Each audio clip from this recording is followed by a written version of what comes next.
Kia's reinvention of the city car came as something of a surprise to many of its rivals. For years, most of its offerings were poorly built, cheap and terrible to drive. But that all changed with this, the Picanto. It's available as a 3 or 5 door, but it's not exactly what you'd call a cute city car. Yes, it has small dimensions and there are some neat styling touches, but there's something of a whiff of maturity about it. Out has gone the curves more commonly associated with dinky city runarounds. Instead, it's got more grown-up sharp lines and neat angular elements like these headlamps and crease lines. And this sense of maturity carries through to the interior. The cabin is a really nice place to be. It's spacious and neatly put together and feels like a car from the class above.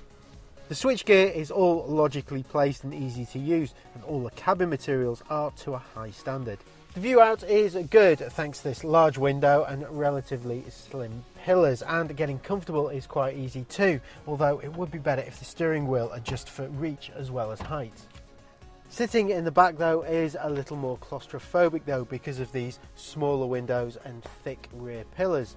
Getting comfortable is also a little more tricky. There's generally not a lot of space in small city cars, but the Picanto is better than most of its rivals, including the Hyundai i10. One word of warning though, if you go for the 3-door model, then be prepared for some undignified moments getting in and out of the back. The boot isn't that bad space-wise. There are bigger boots out there, but it's well shaped and there's only a relatively small lip to heave heavy items over. The rear seats are split 60-40 to help improve things, but it lacks some of the practical touches found in rivals like hooks, elastic straps and cubby holes. There are only 2 flavours of engine available with the Picanto, a 1 litre 3-cylinder or a 1.25 litre 4-cylinder. And while both are available with a 5-speed manual, only the latter comes with a 4-speed auto as an option. Neither model is particularly quick, but the low-down pull on the 1.25 litre makes it a much more usable proposition. It doesn't offer the most comfortable ride of any city car. It is a little on the firm side, and while the steering does make light work of low-speed manoeuvres, it is a little bit vague and lifeless at out-of-town speeds.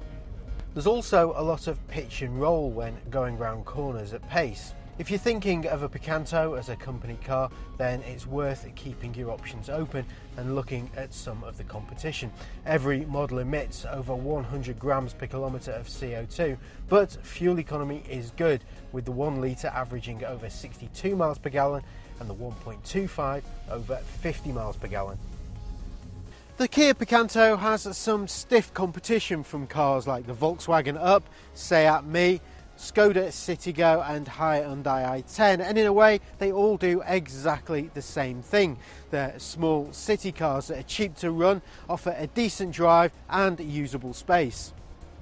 While the Picanto is more engaging to drive than the Citroën C1, Toyota Aygo and Suzuki Celerio, it fails to match the dynamics of the Seat, Skoda and Volkswagen. It's also slightly more expensive to run and has less cabin space too. Having said that, the cabin quality is excellent, it's nicely equipped, and that 7-year warranty is a big draw.